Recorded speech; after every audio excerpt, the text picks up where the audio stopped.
So, there I am, I'm doing my thing in the cave, I'm watching Datelines. And I'm noticing how KM is talking from the street of the house that we're talking about. You're searching for what? You don't really know, right? And it's because the person that the story's about doesn't live there anymore, and so they need to get permission to shoot that house on its property from the new owners. And maybe they don't want to do it because they don't want to be on Dateline for having a murder house or whatever. You follow me so far? Uh-huh. So I was curious what they do when they get to a house where they can't get the permission. So I reached out to Deej, our inside scoop, and I said, technically and legally, you guys could shoot any house you want from the street because that's public. They'd still have to get a permit from the city. And he said, yes, technically that's true. We could do that. And then he said this in a clever way of like, have I heard of this thing happening? Yes, maybe I have. And the thing that happens is you go to a neighbor, get their permission to shoot in their yard, boop, turn that camera around, shoot it at the house that you're looking for. Nice. Isn't that good? Yeah, sneaky. That's pretty smart. They just go to a neighbor. Boy, if I was that house that didn't want to get shot, I would probably attack that neighbor for doing that. I don't know. I think I would be on Fear Thy Neighbs as a killer neighbor because that would be unforgivable in my mind. Would you forgive a neighbor for doing that? Maybe that launches another whole Dateline about the neighbor who killed another neighbor because he blew him up on Dateline. Love it. I'm Lester Holt.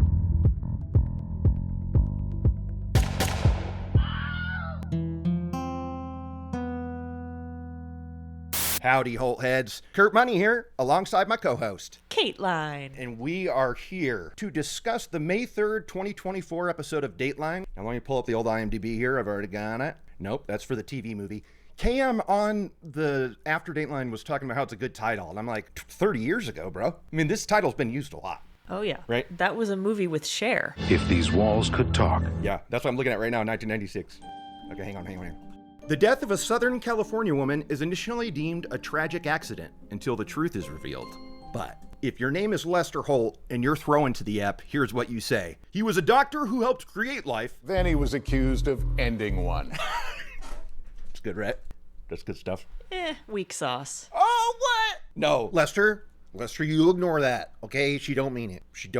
Hosted by KM. We got the top dog in the pilot seat today. Here's Keith Morrison with If These Walls Could Talk. But Kateline, what did you think of this episode? It felt like a weird one for KM to do. I guess because Because it was so slight. it wasn't very compelling, but it was a California one, and he's a California guy, so I don't know. It was all right. Yeah, it was okay. I mean, last week's episode is forever imprinted on my mind. I'll be thinking about it forever and all time. Bob, that's risky. So it's going to be difficult to top that. So I feel bad for this ep to follow it up. But there's some fun stuff in here that I'm okay with.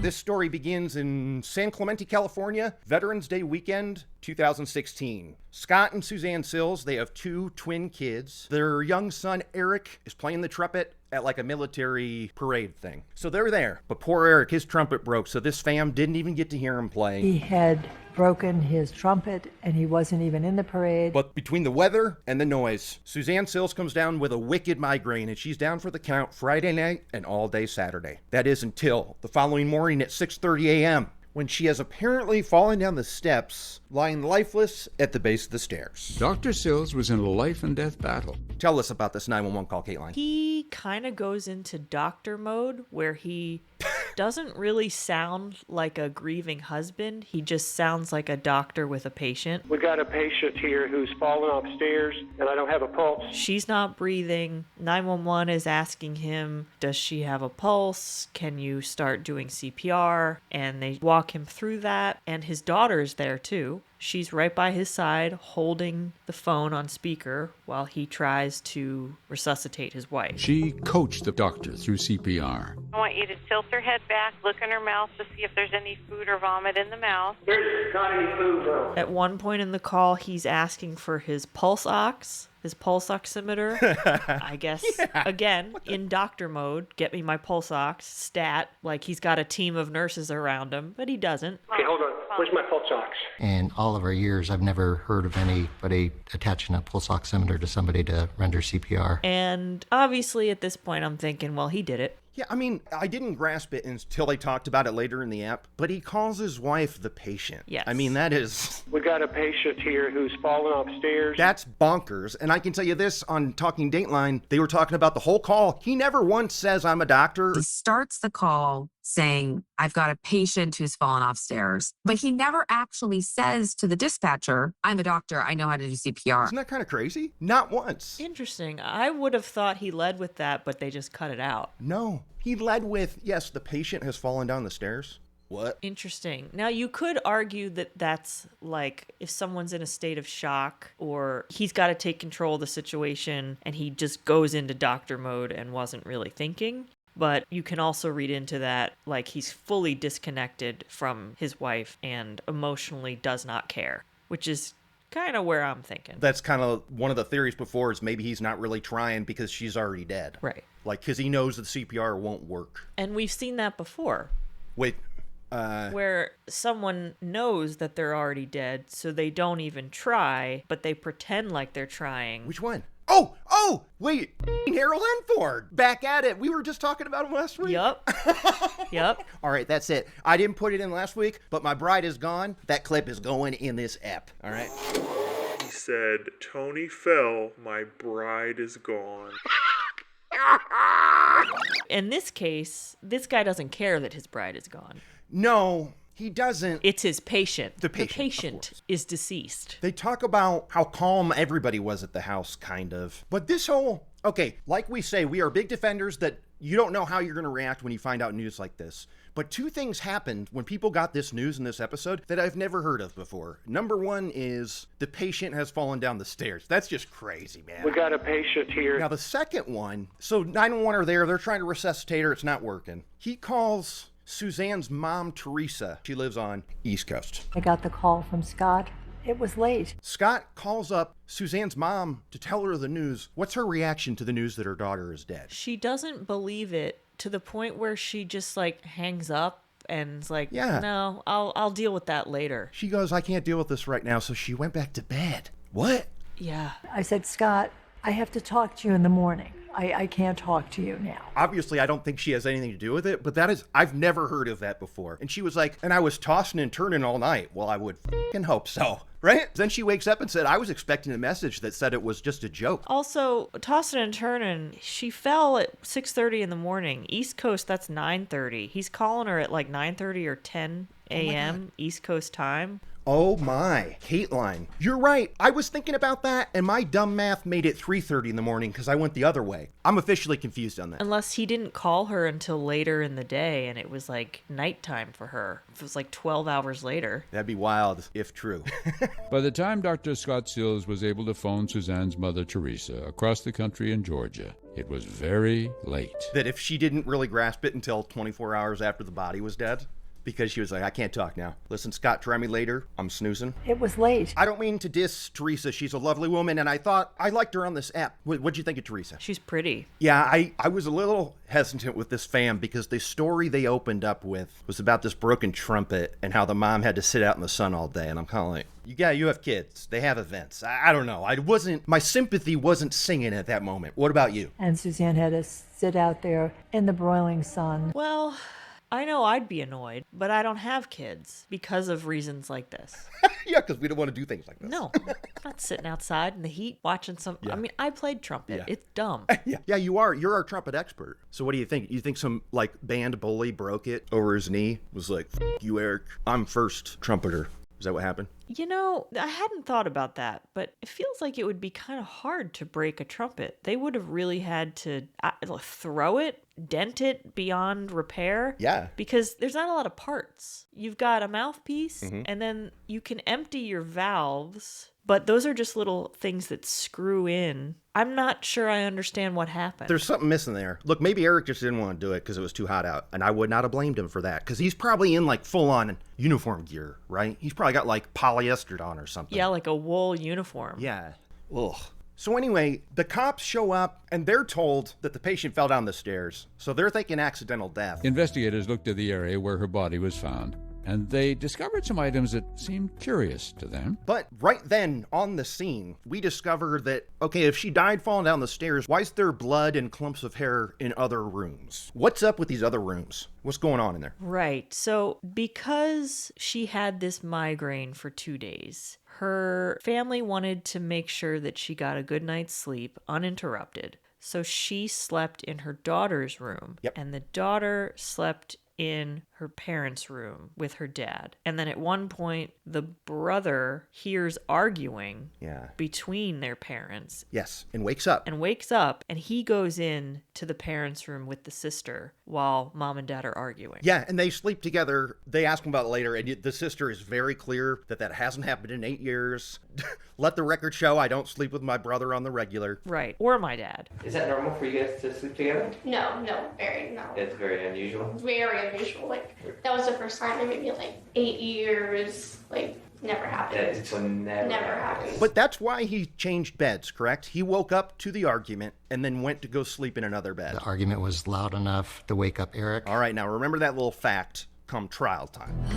The cops are looking into this, and they send off all their stuff, like forensics and toxicology and all that. But they do take Scott's computer and stuff, and they're like looking into him. Because he's suspicious as hell. Because also on the morning of the murder, he's wearing a beanie that he won't take off, and then there's a cut underneath it. And then not only does he have signs of struggle all over his body, he's got blood specks on his shirt that he calls chocolate milk. Oh, yeah. So our detectives in this, Hatch and Holloway, are very suspicious. He had an abrasion on one of his forearms, and there was some stains on his shirt, which he claimed was chocolate milk. What'd you think about these detectives? You have any takes on these guys? No. Hatch. I don't remember them. The shorter guy talked. He was like, okay, I'm going to tell you this, but you can't tell anybody else. Like, he's very, like, quiet and under his breath. And I just kept thinking, like, I would not be able to be interrogated by this guy. You know, he had a laceration on his forehead that kind of stood out. I don't know. It just wasn't intimidating. Do you remember? That's funny. He's like forgetting that he's on national television. Yeah. I got something to tell you. Don't tell anybody. And he's a little embarrassed, like, I shouldn't be saying this, but you're making me do it. All right? You're making me do it. That was kind of odd. So 2 weeks after the death, Scott wrote an email to a woman named Marie on Facebook that he called his love manuscript. This was the most important thing that he's ever written in his life. A kind of love letter. That's not me being glib or a smartass. Those are his words from the actual manuscript. Dr. Sills called it the most important manuscript he'd ever written. Kateline, tell us about this love letter. It was very, very long, professing his love for this woman that he met on Facebook. Yeah, because he reply guided her. Yeah, it's so funny to me that people meet on Facebook. Like, he didn't know her. No. He just, like, saw a picture of her, friended her. Yeah. She didn't even live near him. No, they live states away. He slid into the DMs, and they actually, I think he said that he was near her for work and then wanted to meet up with her. But I have a feeling he just went there, that it had nothing to do with work. Well, he said he was visiting his mother, so it could have very well been a lie. Like, who knows? Right, because she lived Susann near where he grew up. Yeah. But they met for coffee once, and nothing happened. They didn't even kiss, nothing. I feel that based on how Scott is going to act right now at this meeting, I don't understand how he was able to do the things he did leading up to this. Because right away, she's got his number. And I hate to say this, we had no game or anything. It was very... I mean, no game at all. Oh, right. Yeah, zero game. Zero game is hysterical, and what a burn. It's like he could only be charming in the DMs. It didn't translate to real life. Yeah. There wasn't a lot of chemistry, it sounds like. And she was like, okay, well, see you later. And then just a few weeks later, he writes a manifesto about how she's his true love. Yeah. He's like, hey, remember me? I'm that weirdo that was so not cool in person that you got up and left midway. She says that she got up and left. And I love to think about what in these episodes would irk the villain of the episode the most if they saw it. I just love the idea of imagine Scott Sills sitting in prison going, wait, what? I've got game. No, I've got game. You don't have game. I'm out of the game. Well, the game has changed. But the players are the same. MacGruber, it's cunts. We've got all the makings of a speedy trial, but that's not what happens because it takes a full year for the toxicology and forensic results to come in. The medical examiner ruled Suzanne's death a homicide by strangulation. This was not caused by falling down the stairs or anything else, right? She died from strangulation. Which is interesting considering how much blood was found in the bedroom. Yeah, and actually, it's a mix of blood, but most of the blood up there is Scott's, which I think doesn't speak well for him. His lawyer seems to think it's great news. I don't think it is. I think it says that she was trying to defend herself. Yeah, and clearly she hit him in the head where he had that big cut, and that's what bled everywhere. 99% of the evidence came from him, was the blood. There was no blood from her. The detectives show up to Scott's house a year later with this information, and when they tell him that this baby is a homicide, how's his poker face? What's his reaction to this news? Does he roll with it? Does he John Smith it? What's he do? Does he John Smith it? He starts physically sweating and says, I gotta go get a drink of water. What an idiot! What an idiot! And then he goes and chugs a whole water bottle. It seemed like he kind of changed all of a sudden because he started sweating in his office. I mean, this guy's slipping. I mean, this is weak stuff right here. Also, I think it's worth noting that once again, this is a man with crazy eyes. You look at a picture of him and you're like, yeah, he's a murderer. Yes! Oh, he's got a look. He's got a look, doesn't he? Susann used to tell me how funny he was. And... At this point, the Dateline spends a lot of time to talk about their relationship and where they started. And we must discuss their meet cute. Because it was only a meet cute for those two. So she was married before, and she and her first husband were having trouble getting pregnant. So she and her first husband go to see Scott. He is a fertility expert, and basically they fall in love while she's his patient with her other husband. Now, yeah, this is ethically wrong, and he could have his license taken away for this. You can't date a patient. I think you have to wait 9 months. That's exactly what J-Mank said. He said, how is that ethical? They start dating and then they get married. That feels like some kind of ethical issue to me. You can't do that. They have to no longer be your patient, and you have to wait many months before you can start anything romantic. And they didn't, it sounds like. It was love at first sight for the two of them, and then they just discarded their spouses and got married. Yeah. I mean, it's so nuts that she went into his office with her husband to get pregnant. And she still got pregnant in that office, but now it's the doctor's sperm instead of this guy, right? Yes. Is that how IVF works, right? Yes. This other husband, the producer of Dateline, she talked to him, and she said he was a great guy and was not interested in telling details, but he did say, look, it's public record of why he got divorced. So if you want to look it up, go for it. And then she says, so I did look it up. Dr. Sills' ex-wife accused him of infidelity, and I I put it together that would have been Susann. So all of this bad stuff happened exactly as we're suggesting. Ugh, yikes. They're married, and they have at least 10 years of what on the surface appears to be a great marriage. I mean, that's part of this thing is nobody knows why Susann was killed. Because by all accounts, they look like they're happy and they're doing it, right?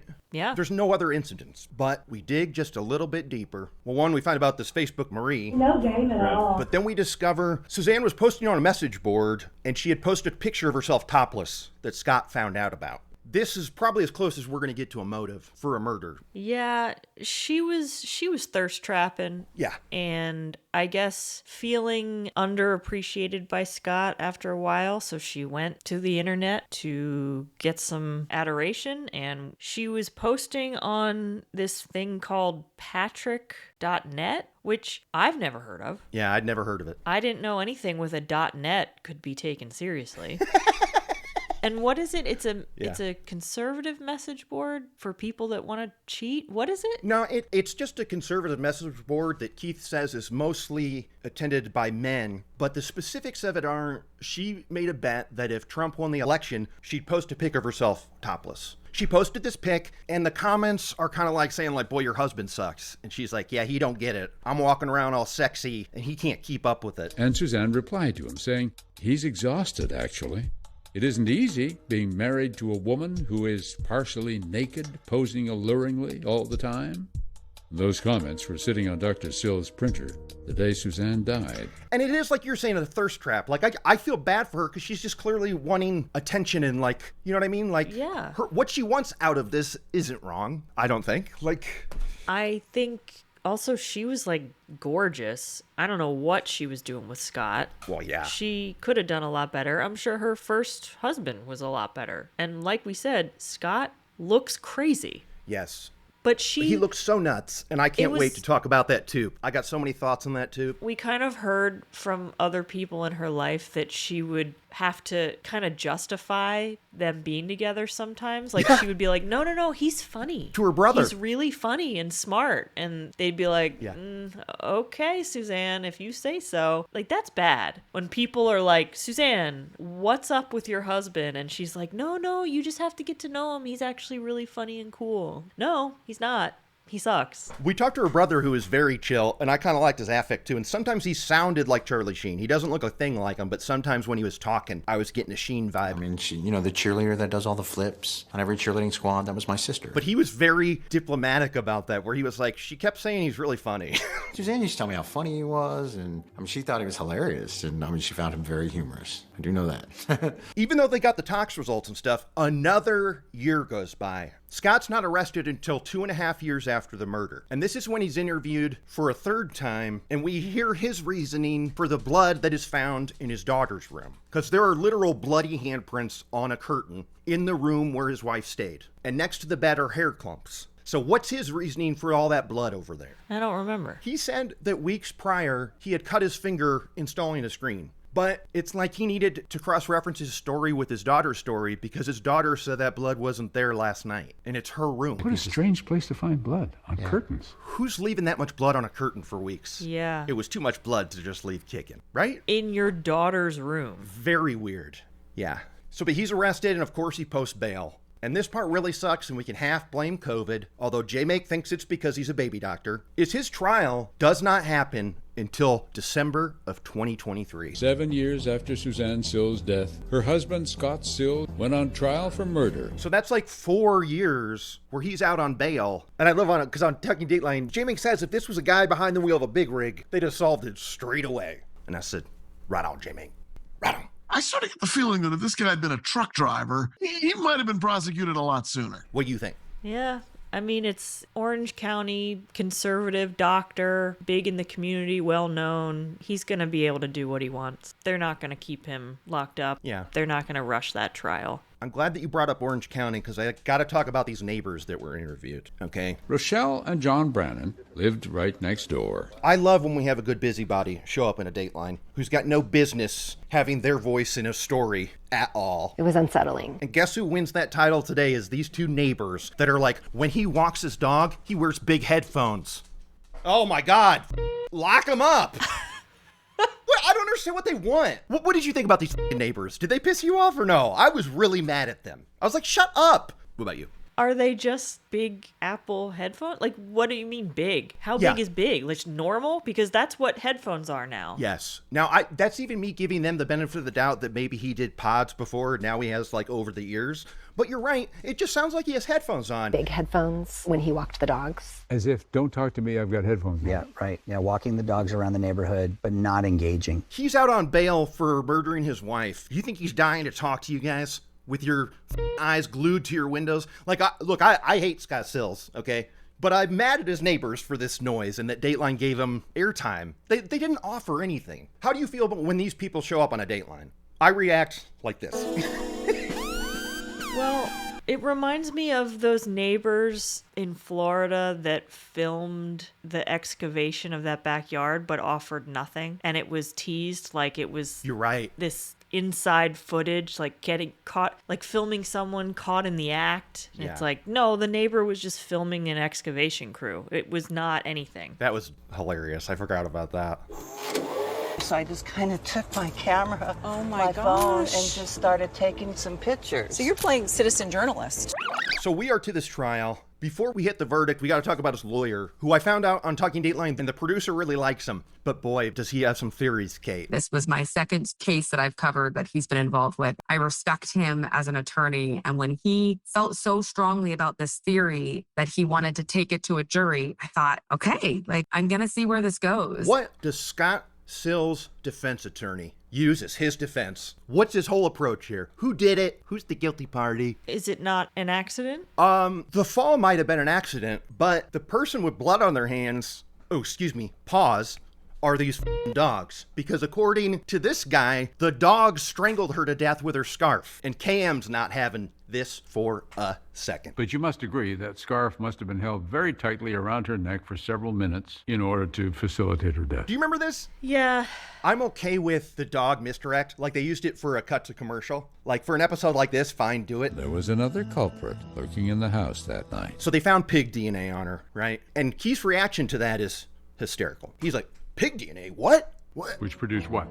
Dog DNA and pig DNA. Pig DNA? Yes. But then we hear that the dog's snacking on pig ears. So that's where this pig DNA came from. That's what this guy's going to trial with. And how's it work?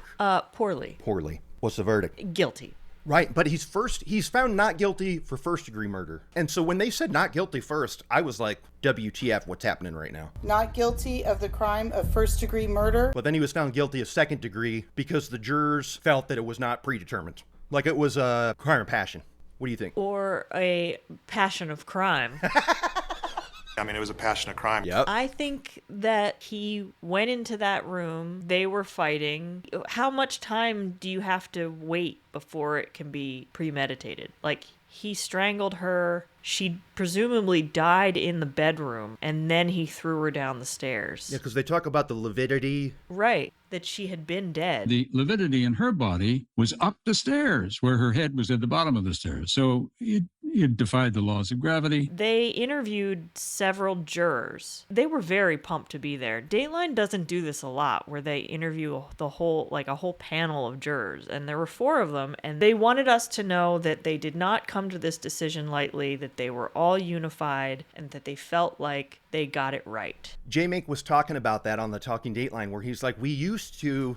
Our first people we'd go after were the jurors. Sometimes we'd have rows of people that we were interviewing. We felt it was necessary, but we don't do that as often anymore. And then the producer was saying how hard it is because the juror has to reach out to them. There's no way for them to find out the names of a jury. They've got to find out these people.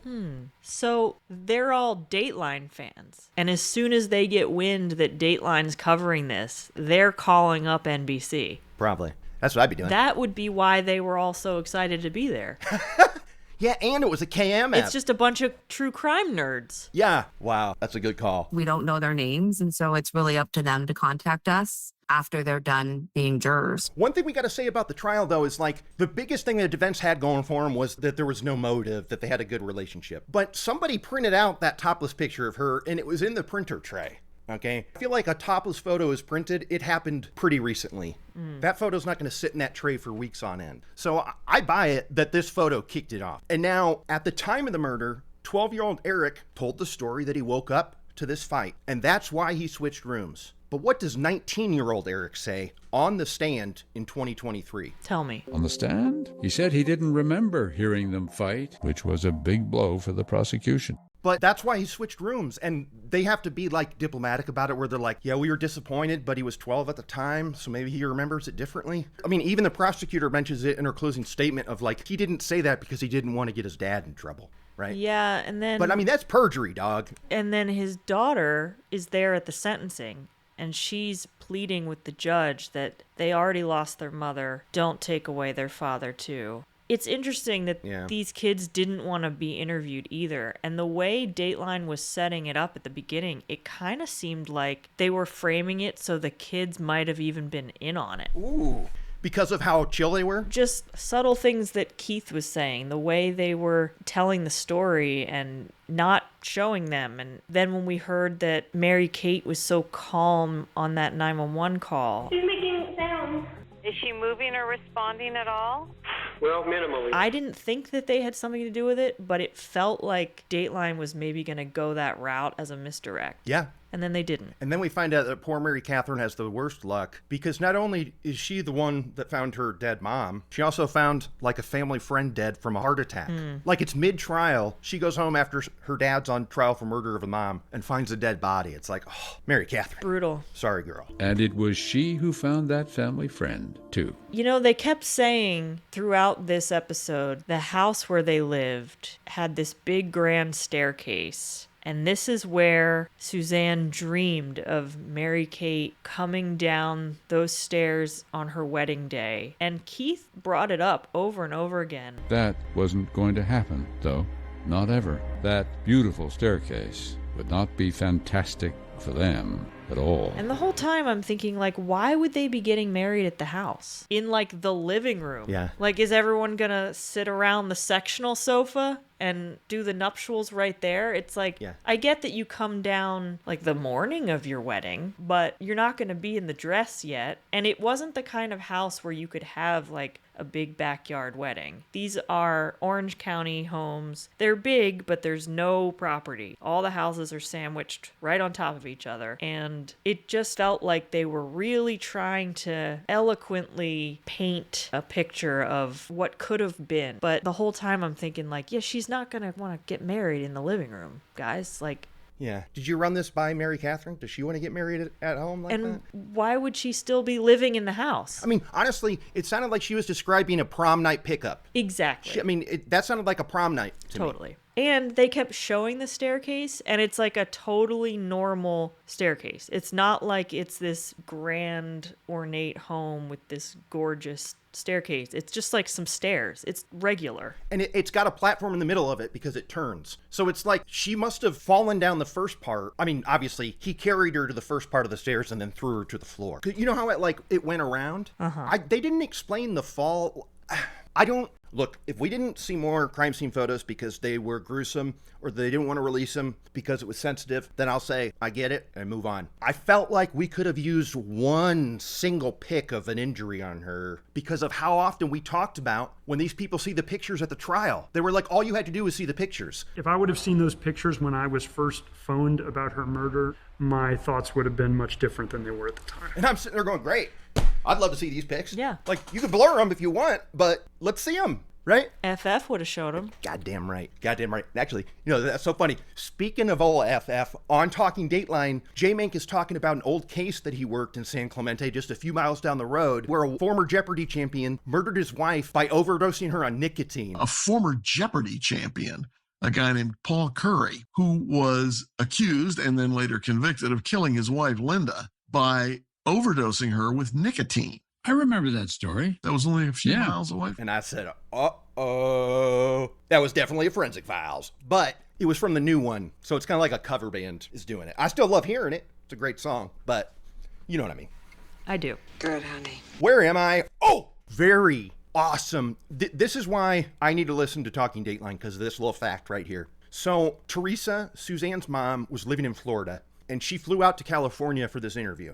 And it was a brisk California day, and KM's talking about how it was a little chilly, and she was cold. She was too cold to deal with it. So the production team found a dark green blanket on set and draped it over her to look like a shawl. She was wearing pretty thin clothing. So we got a blanket, quite a large, warm green blanket, and draped it around her. I was fooled. I thought that was a cool shawl.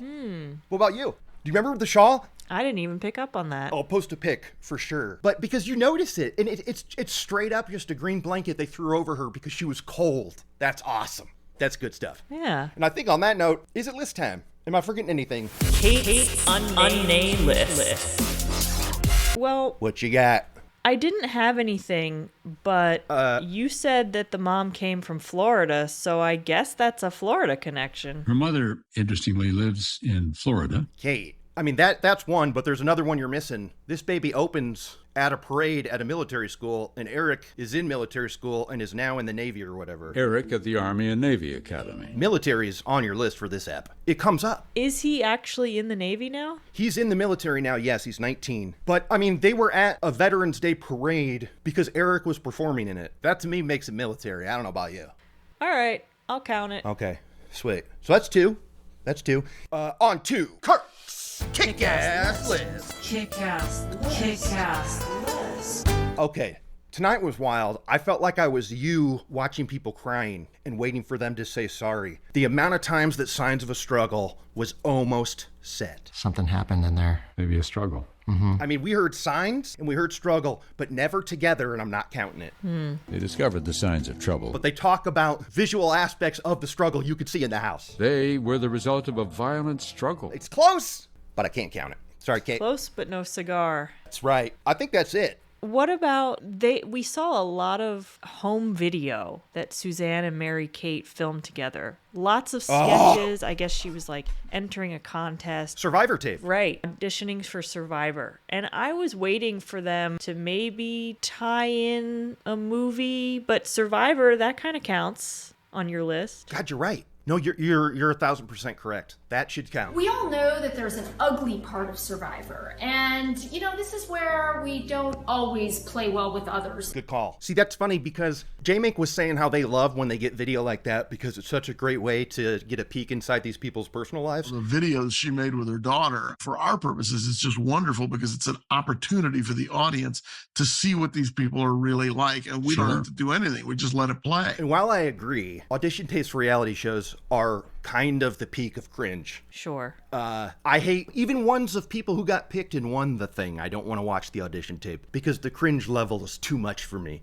And I didn't enjoy watching these Survivor tapes is all. She was having fun though, but she didn't get picked. What do you think? Don't you think that Susann looked like Heather Dubrow? Yep, I can see that. And they kind of live near each other. Same vibe. Yeah. And wife of a doctor. Totes. Yeah. Oh my God. Kate, I'm so glad you reminded me, because if I didn't get to talk about this man's toupee, I would be calling you when we hung up and said, you got to get back on this mic. You got to get back on this mic. Okay, so Scott Sills, apparently, he did some TV appearances. He's not like a Dr. Pimple Popper. He's on like local stuff. But I'm tracking his hair wait a minute. journey. He's not on local stuff. That's national television. The Doctors? I've never heard of it. What's The Doctors? Oh, yeah, it comes on after Dr. Phil. Oh, I did not know that. I stand corrected. So nationally syndicated. It's daytime television, but it's national. Okay. And I guarantee it was around this time that Scott decided to pony up for a tube. Because somewhere along then, because at one point he's got the horseshoe and he's just letting it ride, but then all of a sudden he's got like the super poof sticking up that's like kind of orangey a little bit. And like this tube was all over. And this is my question. No matter how great a tube it is. Now look, as we all know, I may or may not be bald. Allegedly. So I'm well aware of all of the advancements and whether or not you can grow hair back. You can't do it. It's not possible yet. No. When you do toupees like he does, no matter how good the tube is, you got to go in every few weeks to get it readjusted and tightened. Like that's what, what's that hair club for men? Like that's what they do. It's like you go in and get it tightened. He not only wore this at his trial, which I could see him wearing at his trial. You got to be on your best. Guilty. He wore it at his sentencing. You think he's getting toupee adjustments in prison? What do you think? No, but I love that you call it a tube. No, but you can agree, though, that what his hair in trial was a toupee. I don't know. I wasn't really noticing. I knew it looked bad, okay, well, but trust me. Was it not just like terribly grown out balding guy hair? No. I'll send you some screenshots. When they show a reverse of him on the Doctors, you see the horseshoe for one, and then all of a sudden it's hair and you can't see the skull. That's not real hair. That's fake. Huh. That's fake stuff. What a clown. But I'm genuinely curious if that's something that they would allow you to keep up in prison. No way. But he still had it on. Like, why not get rid of it? I don't know. Anyway, but yeah, hell of a tube.